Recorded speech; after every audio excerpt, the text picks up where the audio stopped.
नमस्कार विद्यार्थी मित्रांनो, कसे आहात? मजेत ना?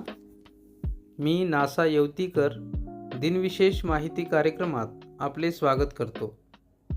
आजच्या कार्यक्रमात आपण मराठा साम्राज्याचे चाणक्य नाना फडणवीस यांच्याविषयी माहिती पाहूया. लक्ष देऊन ऐका कारण या माहितीच्या आधारे तुम्हाला 5 प्रश्नांची उत्तरे द्यायची आहेत. चला तर मग ऐकूया मराठा साम्राज्याचे चाणक्य नाना फडणवीस. नाना फडणवीस हे मराठा साम्राज्यातील अत्यंत कुशल राजकारणी, मुत्सद्दी आणि प्रशासक होते. त्यांचे मूळ नाव बाळाजी जनार्दन भानू असे होते. मराठा साम्राज्याच्या प्रशासनात त्यांनी अत्यंत महत्त्वाची भूमिका बजावली.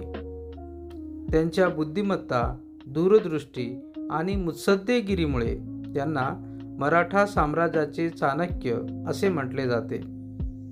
नाना फडणवीस यांचा जन्म 12 फेब्रुवारी 1742 रोजी सातारा येथे झाला.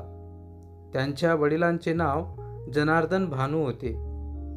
लहानपणापासूनच नाना फडणवीस अत्यंत बुद्धिमान होते.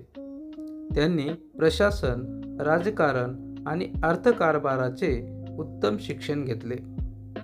नाना फडणवीस यांनी पेशव्यांच्या दरबारात महत्त्वाची भूमिका बजावली. ते पेशवा माधवराव प्रथम यांच्या काळात प्रशासनात पुढे आले. त्यांनी राज्याच्या अर्थकारभाराची जबाबदारी अत्यंत कुशलतेने सांभाळली. पेशवा नारायणराव यांच्या मृत्यूनंतर मराठा साम्राज्यावर संकट आले. त्यावेळी नाना फडणवीस यांनी इतर सरदारांच्या मदतीने बारभाई मंडळ स्थापन केले आणि राज्यकारभार सांभाळला. त्यांच्या मुत्सद्देगिरीमुळे मराठा साम्राज्य टिकून राहिले. नाना फडणवीस अत्यंत चतुर आणि दूरदृष्टीचे राजकारणी होते. त्यांनी इंग्रज, निजाम आणि इतर शक्तींशी संबंध ठेवताना अत्यंत सावध आणि कुशल धोरण अवलंबले. त्यांच्या बुद्धिमत्तेमुळे मराठा साम्राज्याचा प्रभाव दीर्घकाळ टिकून राहिला. नाना फडणवीस हे प्रामाणिक, कर्तव्यदक्ष आणि शिस्तप्रिय व्यक्ती होते. त्यांनी राज्याच्या हितासाठी आयुष्यभर परिश्रम घेतले. त्यांची कार्यपद्धती अत्यंत नियोजनबद्ध होती. नाना फडणवीस यांचे 13 मार्च 1800 रोजी पुणे येथे निधन झाले.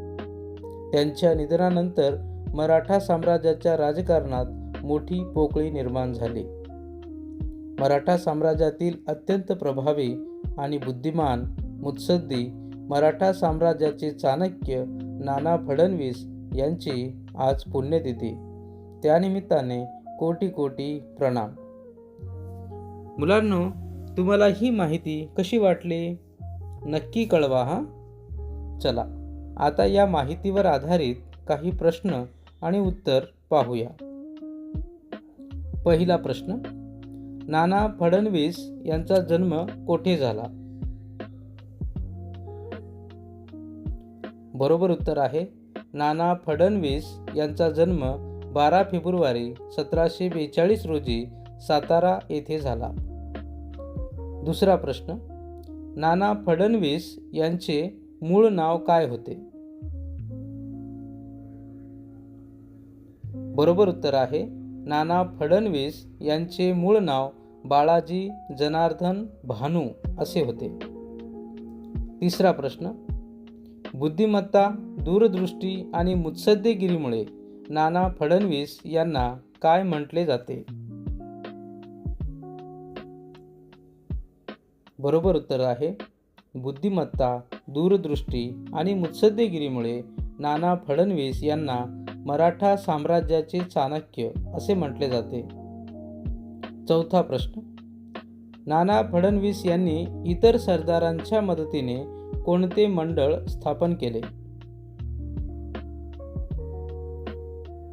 बरोबर उत्तर आहे नाना फडणवीस यांनी इतर सरदारांच्या मदतीने बारभाई मंडळ स्थापन केले. आणि आता शेवटचा 5वा प्रश्न, नाना फडणवीस यांचे निधन कोठे झाले? बरोबर उत्तर आहे नाना फडणवीस यांचे 13 मार्च 1800 रोजी पुणे या ठिकाणी निधन झाले. चला पुन्हा भेटूया उद्याच्या दिनविशेष माहिती कार्यक्रमात. तोपर्यंत नमस्कार.